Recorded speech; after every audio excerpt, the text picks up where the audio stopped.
Hello to everybody. My name is Pavel from Montreal, Quebec, Canada, and I would like to invite you to watch my 5 minutes series that are dealing with the analysis of the Spanish grammar. Usually I take a sentence or two from the newspapers such as El País or El Mundo and analyze the grammar within that sentence. So, let's go for it.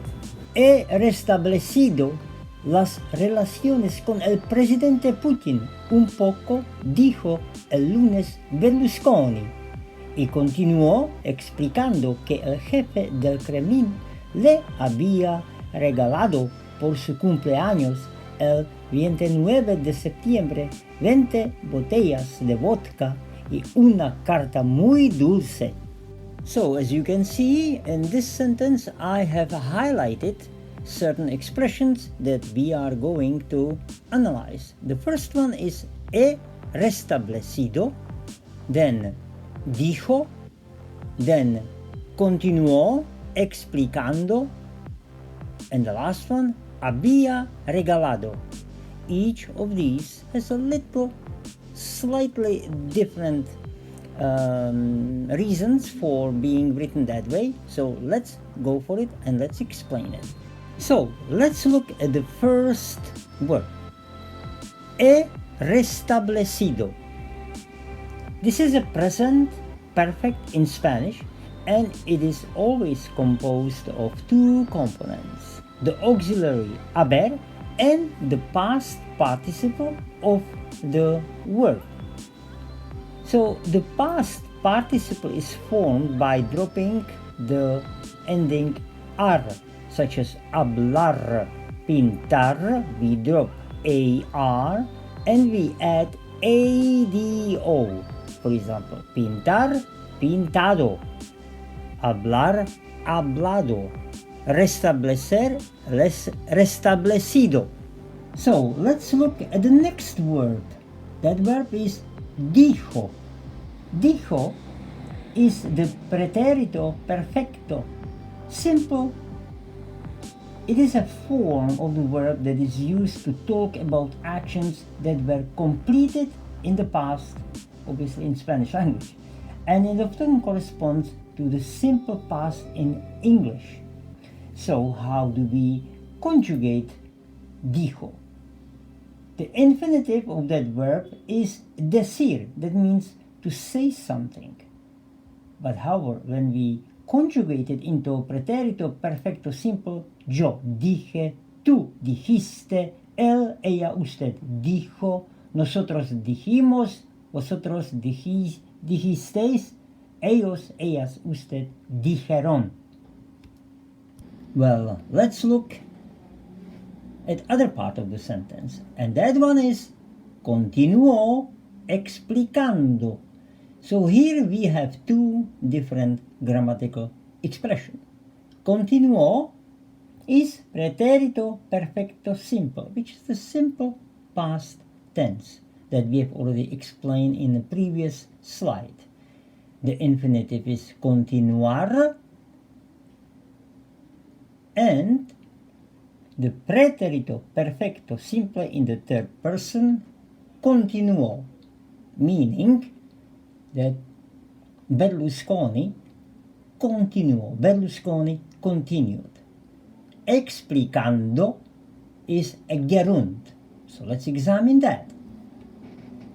Well, let's examine expression y continuó explicando, the gerund. I'm sorry. For the vast majority of verbs, the gerund is super easy to form. For are verbs, those that end in ar, we will remove the r and replace it with ando.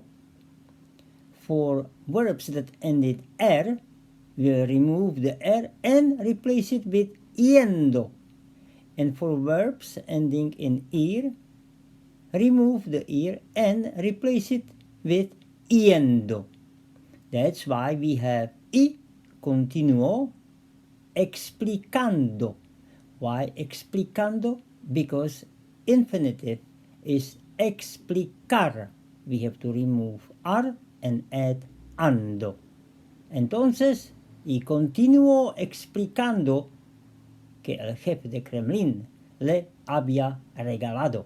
Now, in the last slide, we will examine le había regalado. The last part of this short sentence is había regalado. What is that? This is a past perfect tense. Look at the English translation. And he went on to explain that the head of the Kremlin had given him for his birthday on September 29, 20 bottles of vodka. So that expression había regalado is a past perfect tense. And we know that the past perfect tense, or el pretérito plus quam perfecto, or el antecopretérito, also known as the pluperfect, is used to talk about a past action that had happened prior to another action in the past. So when we examine the sentence, continuo explicando, it's already past. Que el jefe del Kremlin le había regalado, meaning that he went on to explain that he, or the head of the Kremlin, had given him for his birthday, etc., etc. Now, this past perfect tense, again, has to be conjugated with auxiliary haber, which will be in the imperfecto, and regalado is the past participle of the verb regalar, to give something to somebody as a gift. I would like to thank you for taking time to watch those 5-minute series of Spanish grammar. Please do not forget to subscribe to my channel and leave the comments. I'm looking forward to post more articles and analysis of the Spanish grammar. Adios amigos!